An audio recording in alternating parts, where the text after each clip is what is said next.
Hey guys, welcome back. Today I'm talking about what is breadcrumbing, but more importantly, how to not fall for breadcrumbing.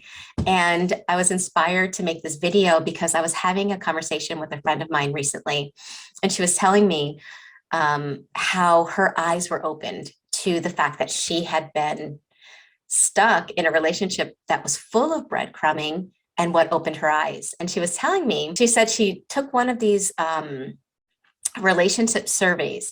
Can't talk today. Relationship surveys. And it had all these questions that you could answer to evaluate your relationship.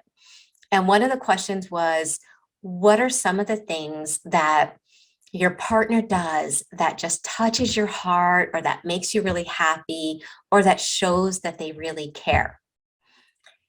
And she was like, Michele, like first, it was like my brain hit a brick wall.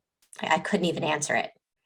And then she realized that the things that came up for her, when things actually did start coming up, she realized that they were these tiny, little, insignificant things that maybe an acquaintance might do. But if you were thinking of someone that loves you, right, it just didn't match up. And so that got me to thinking on this topic of breadcrumbing. And the reason why I wanted to talk about it is because just like in her situation, anybody that falls for breadcrumbing is not doing it because they want to. You're not saying, oh, I only accept breadcrumbs. That's the only relationship that I want, or I'm okay with breadcrumbing. No, it's unconscious. Okay, so for that reason, let's talk about what it is, how they do it, why it can go unnoticed, and finally, and most important, what you can do so that you never fall for breadcrumbing in any relationship ever again. That being said, let's dive in. For those that don't know me, my name is Michele. I'm a life and relationship coach. I'm also the founder of the Thriver School of Transformation, which is a monthly membership where thrivers from all over the world meet together live on Zoom, and we work through the side effects of cptsd, childhood trauma, and narcissistic abuse together. In fact, tonight we have an EFT session. So if you're interested in learning more, I'll leave the link there for you.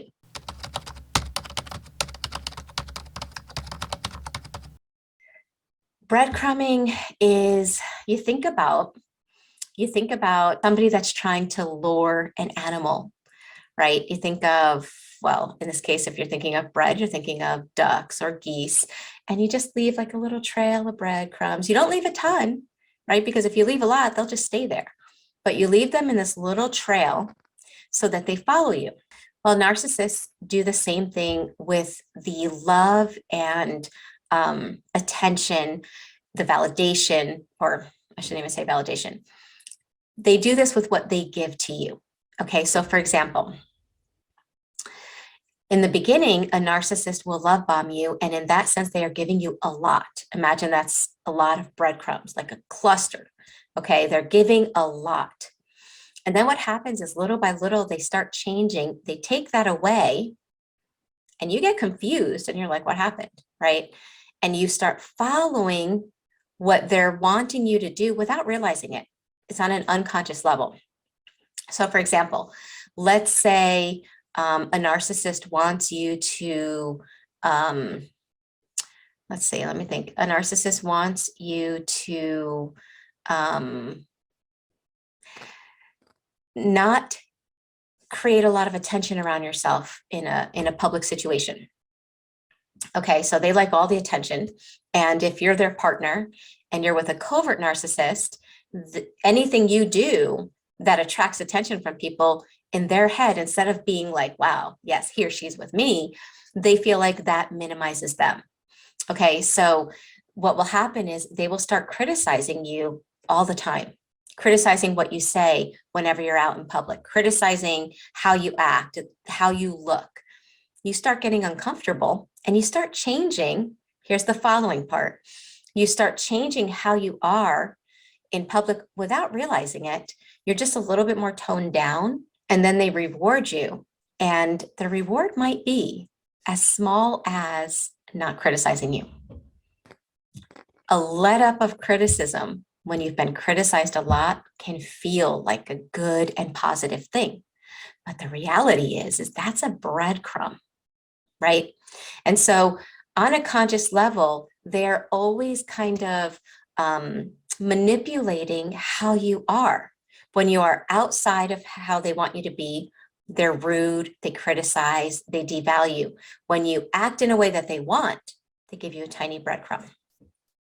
Okay, so that's done so that you start altering yourself to meet their wants, their needs, their demands. Okay, you may not even realize that you're doing it. What you're doing is you're like that duck that's following that breadcrumb. And the reason it can be so addictive, right? Or I don't want to say addictive, but the reason you can get stuck in that habit of chasing the breadcrumbs is because what they're doing is intermittent reinforcement. They're rude, then they give you a tiny bit of love. They're rude, then they give you a let up of abuse or a tiny act of kindness. Rude, tiny act of kindness. So they're alternating, and intermittent reinforcement creates like this addiction to getting to that place of trying to get them to be kind again. It's very much what happens in casinos. It's that intermittent reinforcement that keeps people stuck gambling. Okay, it's the intermittent reinforcement that keeps hope alive. You get a tiny bit, and suddenly you're like, oh, well, maybe this time I got through to them. Maybe this time they're going to change. And instead of seeing all of what's going on in between each breadcrumb, your brain, as a coping skill, just has you staring at the breadcrumbs. Forget the abuse. It's like abuse amnesia, right? Your brain's like, no, that's too painful. Let's not look at that. Let's check out this tiny little breadcrumb. So that's what it is. That's how you can become addicted to it without realizing it. Nobody does that intentionally. Okay. So if you did fall for breadcrumbing, don't abuse yourself by beating yourself into thinking, you're such a bad person for that. You are a regular, normal person that has been manipulated and covertly abused. Okay. So have compassion for yourself. But let's get to my favorite part, and that's how to never fall for it again. Okay. And this is where narcissistic abuse meets cptsd recovery. There are several steps involved in really being able to not fall for breadcrumbing ever again. I'm going to mention several, but I only want to highlight one for the sake of this video. So some of the things that are involved in no longer being manipulated into breadcrumbing is, first, you have to bring it into your conscious awareness. You have to look at all the times that it's taking place. You have to bring the pattern into your conscious awareness, very much like my friend had to do when she sat down and she looked at that survey and or that questionnaire, whatever you want to call it. And when she realized and she looked at it, that was the first step. Then you have to really notice the pattern through a period of time. So with my friend, she started to look at the whole relationship from the beginning. And what she realized was that they were on this crazy pattern of 2 weeks on, 2 weeks off. It was 2 weeks where life seemed amazing, but what she realized was simply just a let up of abuse. And then just when she would start to trust it, it would go right back into that abuse cycle. So she saw the pattern. She saw the ways that the person would breadcrumb her, when it would happen and why, how she reacted. Okay, all of these behaviors we tend to do unconsciously. We have to bring them into our conscious mind in order to change them. Another thing that's needed is staying grounded in your reality. That's where you're fighting with your own brain, okay? Because your brain would love for you to stay focused on the breadcrumbing because it actually thinks it's helping you to avoid pain, but it's also keeping you in an unhealthy relationship. Okay. And the only way to not get fooled by your own brain is to really stay in the present. You might want to have a journal that tells you, what happened today? How was I feeling? What happened positive? What happened negative? And keep track. I can't tell you how many people in my coaching practice will come and tell me, Michele, until I started keeping track of it, I didn't even realize how much abuse was taking place, how much covert abuse, how much emotional manipulation was taking place because my brain was deleting it. Okay, so that's a coping skill by your brain, and you have to be able to keep your brain focused on what's really happening. Okay, and what I wanted to highlight, what I really, really wanted to highlight in this video is one of the things that will help with breadcrumbing is first, you have to really peel back what it is you're hoping to get from this relationship, what it is you're chasing and craving from them. Okay, so for example, with a parent, it might be being able to feel good enough. With a friend or other family member, it might be having your truth validated. With your significant other, it might be that you're craving feeling worthy or lovable. Now, everyone's craving is going to be different. So you have to pause and ask yourself, I'm always chasing after something. What is it that I wish this person would give me? Once you know that, I want you to ask yourself, are you giving that to yourself? Okay. And I know this is kind of challenging. And I know a lot of people sometimes have resistance towards this. Like, why do I have to give it to myself? I deserve to feel lovable by someone else. And I'm not saying that in a relationship, you shouldn't receive that as well. But what I am saying is that if you are denying yourself what you're craving and chasing it from somebody that is emotionally abusive, then you will be setting yourself up to be stuck in breadcrumbing. So for example, imagine I'm walking through a desert, right? And I've walked through a desert my whole life. So I know what it's like to always be thirsty. But now I'm not in that desert anymore. But since I know what it's like to be thirsty, I'm always going to a friend of mine who has water.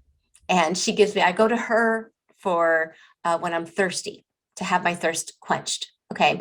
So I go get water from her. She gives it to me sometimes she doesn't. But you know what? Not having water is something I lived with my whole life, right? So it's kind of familiar.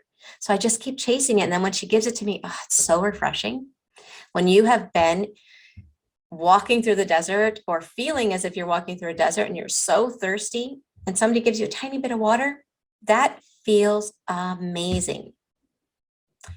But now imagine I get water from my own home and I start drinking water from my own house, realizing that that water is just as good and beneficial and delicious, if not more so, than the water that my friend has. Now, when she offers me that little glass of water, guess what? Like, I don't need it. And it's just like, no, thanks. I don't need it.